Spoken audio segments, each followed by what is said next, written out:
Olá, meus queridos irmãos, a paz do Senhor Jesus, que o grande amor de Deus, a graça do nosso Senhor Jesus Cristo, a comunhão e a consolação do Espírito Santo esteja com cada um de vocês, meus irmãos.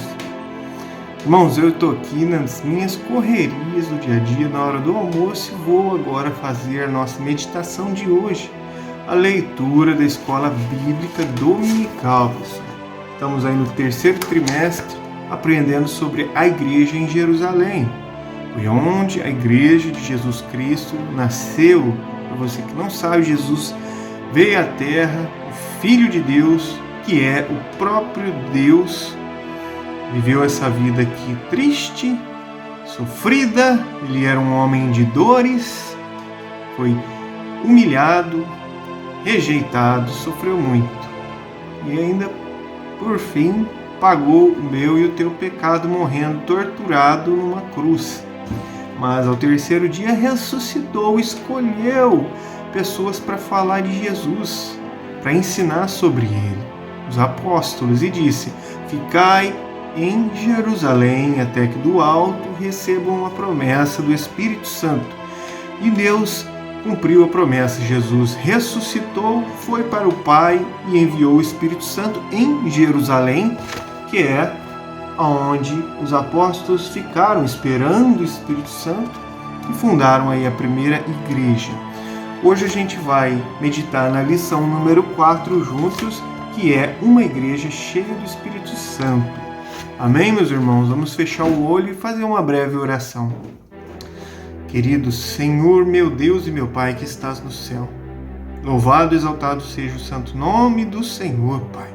Venha o teu reino e seja feita a tua vontade, Pai, assim na terra como no céu. Senhor, obrigado por mais um dia de vida, pela saúde, pelo alimento, pela salvação que o Senhor nos oferece, a vida eterna através da fé em Jesus Cristo e obediência à sua palavra, Pai. Perdoa os meus pecados, as minhas falhas, Senhor, e as minhas fraquezas em nome de Jesus. Perdoa meus pensamentos, os pecados que eu cometi através da língua e atos. Perdoa, Senhor, também essa pessoa que está ouvindo agora essa oração. Abençoa essa pessoa que está aqui ouvindo a oração. Supra suas necessidades, Senhor, tanto físicas dessa terra como espirituais. Meu Deus, em nome de Jesus, fica conosco, Espírito Santo de Deus, nos limpa, nos purifica, afasta o mal de nós, livra-nos das tentações e de todo mal. Senhor, nós precisamos de Ti, Espírito Santo. Não se afaste de nós por causa das nossas fraquezas. Antes faça um milagre da nossa regeneração, transformação. Em nome de Jesus, nos ensina agora a Tua palavra, é o que eu te peço, te agradeço em nome de Jesus, em nome do Pai, do Filho e do Espírito Santo. Amém. Vamos à meditação, meus irmãos. Uma igreja cheia do Espírito Santo, lição número 4, do dia 27 de julho de 2025. Texto áureo. E tendo orado, moveu-se o lugar em que estavam reunidos, e todos foram cheios do Espírito Santo e anunciavam com ousadia a palavra de Deus. Atos capítulo 4, versículo 31. Verdade prática. Uma igreja cheia do Espírito Santo suporta aflições. Suporta aflições, ora com poder e ousa no testemunho cristão. Amém. Repeti 3 vezes porque a gente passa por muitas aflições. O cristão, muito mais. Leitura bíblica em classe, Atos capítulo 4, versículo 24 ao 31. E ouvindo eles isto, unânimes levantaram a voz a Deus e disseram: Senhor, Tu és o Deus que fizeste o céu e a terra, e o mar, e tudo o que neles há. que disseste pela boca de Davi, o teu servo, porque bramaram os gentios e os povos pensaram coisas vãs. Levantaram-se os reis da terra e os príncipes se ajuntaram a um contra o Senhor e contra o seu ungido. Porque verdadeiramente contra o teu santo filho Jesus, que tu ungiste, se ajuntaram, não só Herodes, mas Pôncio Pilatos, com os gentios e os povos de Israel, para fazerem tudo o que a tua mão e o teu conselho tinham anteriormente determinado que se havia de fazer. Agora, pois, ó Senhor, olha para as suas ameaças e concede aos teus servos que falem com toda a ousadia a palavra. Enquanto estendes a tua mão para curar e para que se façam sinais e prodígios pelo nome do teu Filho Jesus. E tendo orado, moveu-se o lugar em que estavam reunidos.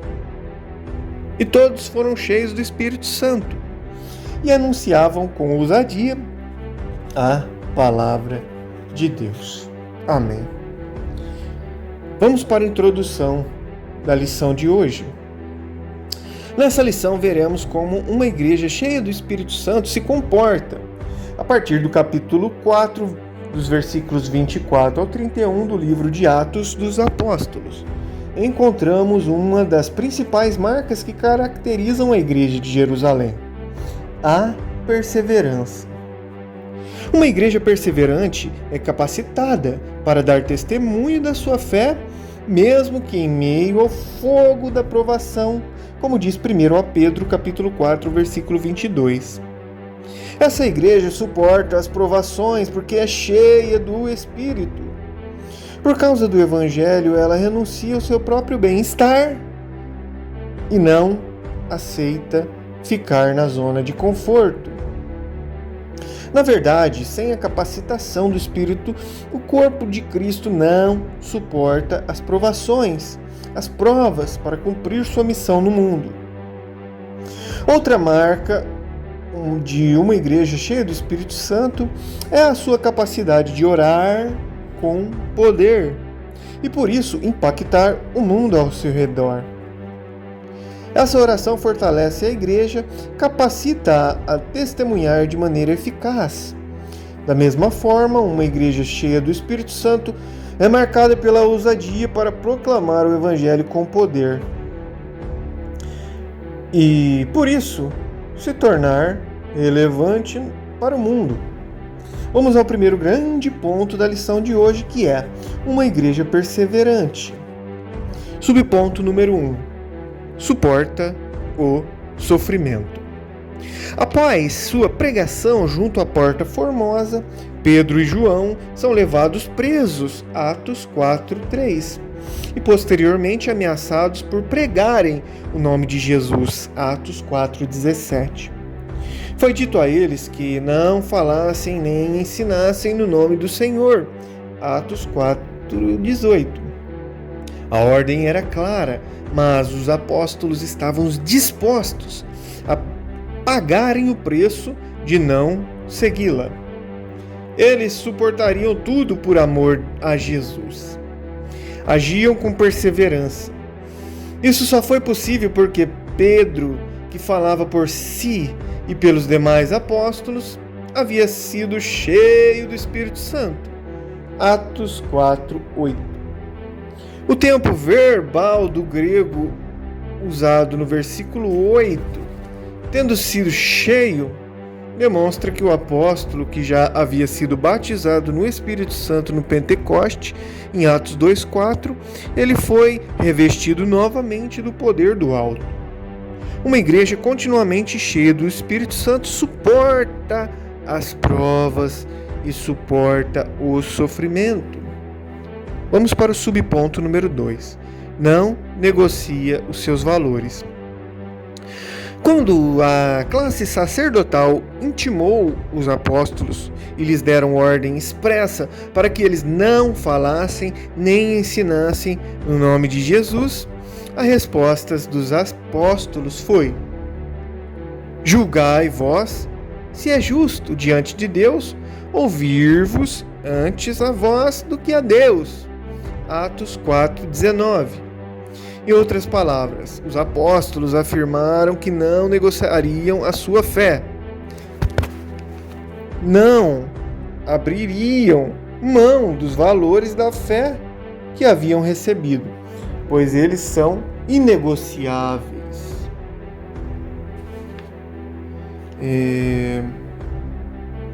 O celular caiu da minha mão aqui, vamos lá onde que eu estava. Uma das marcas de uma igreja que perdeu ou está perdendo o poder do Espírito é a sua aceitação de princípios e práticas que afrontam as Escrituras. Vamos para o terceiro subponto. Está convicta de sua fé. Sua fé, né? A igreja está convicta de sua fé.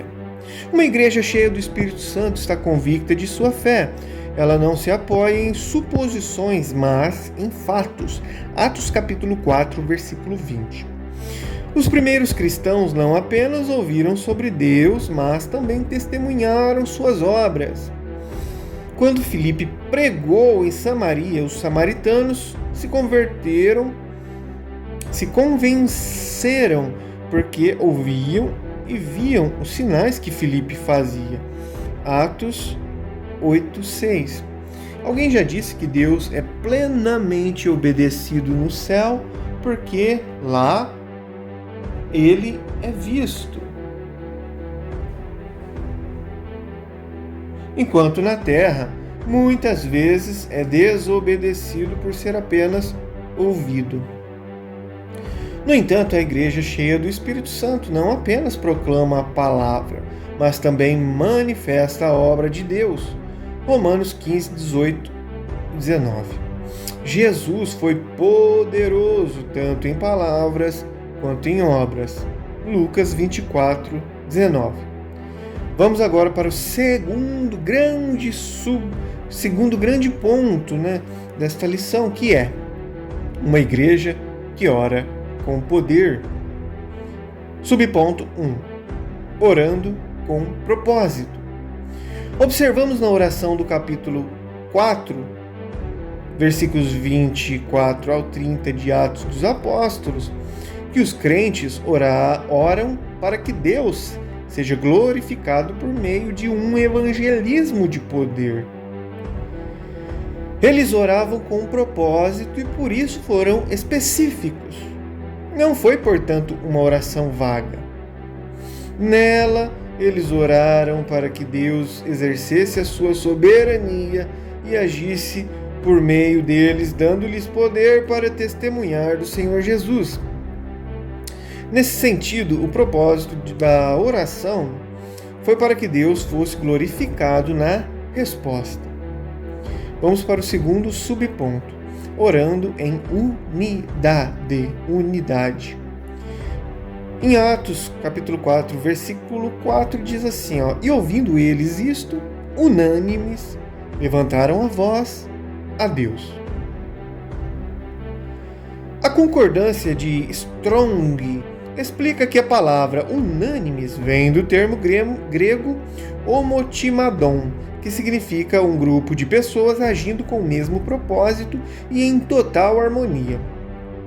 Isso mostra que havia unidade e concordância na oração. Uma igreja cheia do Espírito Santo é unida. Ela sabe respeitar as diferenças e entende que unidade não significa que todos são iguais. No meio da igreja, há crentes mais experientes e outros que ainda estão aprendendo. Há aqueles que são maduros na fé e há os que ainda estão amadurecendo na caminhada cristã. Mas nada disso impede que a igreja se una em oração, buscando a Deus com o mesmo propósito. Vamos agora para o terceiro subponto, orando fundamentada na palavra de Deus, ou seria oração fundamentada na palavra de Deus. Ao orarem, os crentes citaram o Salmo 2, 1 e 2, que diz assim, que disseste pela boca de Davi teu servo, porque bramaram as gentes e os povos pensaram coisas vãs. Disse assim lá em Atos 4, 25. Não basta orar, é preciso orar tomando por base a palavra de Deus. Orar fundamentado na palavra de Deus é orar crendo e afirmando as suas verdades. Uma oração feita fora da palavra de Deus não terá nenhuma garantia de ser respondida, porque Ele vela pela sua palavra, Deus vela pela sua palavra para a cumprir. Jeremias 1:12. Não há dúvidas de que a falta de fundamentação bíblica pode estar por trás do fracasso na vida de oração. Vamos agora para o terceiro grande estudo de hoje, que é uma igreja ousada no seu testemunho. Subponto 1. Ousadia para enfrentar oposição ao Evangelho. Os crentes oraram conscientes dos obstáculos que estavam enfrentando. Abre aspas. Olha para suas ameaças. Fecha aspas. Já foi dito que uma igreja cheia do Espírito Santo é uma igreja perseverante. Ela suporta a oposição e o sofrimento por causa do Evangelho. Deve ser destacado ainda que uma igreja verdadeiramente bíblica sofrerá rejeição e oposição. Olha o que diz em 2 Timóteo 3,12. Abre aspas. E na verdade, todos os que querem viver piamente em Cristo Jesus padecerão perseguições. Uma igreja que procura se ajustar à agenda do Estado, perdeu a sua autoridade espiritual e a sua legitimidade bíblica. Vamos agora ao segundo subponto, ousadia no exercício dos dons espirituais. O evangelista nos informa que, tendo eles orado, todos foram cheios do Espírito Santo. No ensino de Lucas, como em Paulo também diz em 1 Coríntios 14, 12 e Efésios 5,18, o enchimento do Espírito está diretamente relacionado à prática dos dons espirituais na igreja cristã. Não se trata, portanto, apenas do uso de uma frase de efeito. No livro de Atos dos Apóstolos, é o Espírito Santo quem dá o crescimento da igreja e opera milagres extraordinários, não somente por meio dos apóstolos, mas também pelos demais cristãos. É a ação do Espírito de Deus entre eles que realiza essas obras. Atos 6:3, Atos 8:5, Atos 13:9. Devemos, portanto, nos encher do Espírito Santo para que seus dons tragam edificação à igreja. Vamos agora ao terceiro e último subponto da lição de hoje, que é ousadia na exposição da palavra. As Escrituras dizem que, após a oração da igreja, em Atos 4:31, todos foram cheios do Espírito Santo e anunciavam com ousadia a palavra de Deus. É interessante observarmos o uso da palavra ousadia nesse texto. Ela aparece, por exemplo, em Atos 4:13, para se referir à coragem de Pedro e João quando foram interrogados pelos anciãos e escribas. O cristão cheio do Espírito Santo se torna corajoso em sua vida cristã. Ele prega a palavra de Deus com poder. Amém. Concluímos nessa lição, meus irmãos, e vimos o que caracteriza de fato uma igreja pentecostal. Suas características se tornam visíveis e estão diretamente associadas à plenitude do Espírito Santo. A primeira igreja não foi perfeita, como o livro de Atos deixa bem claro. Contudo, suas limitações eram superadas por um viver diário sob a capacitação do Espírito Santo. Se queremos, de fato, ser uma igreja relevante, devemos nos deixar encher do Espírito Santo. Amém e glória a Deus. Finalizamos a lição de hoje. Muito bem, meus irmãos, finalizamos aqui mais uma meditação, gratos a Deus pela oportunidade. Fique com Deus e até o próximo vídeo.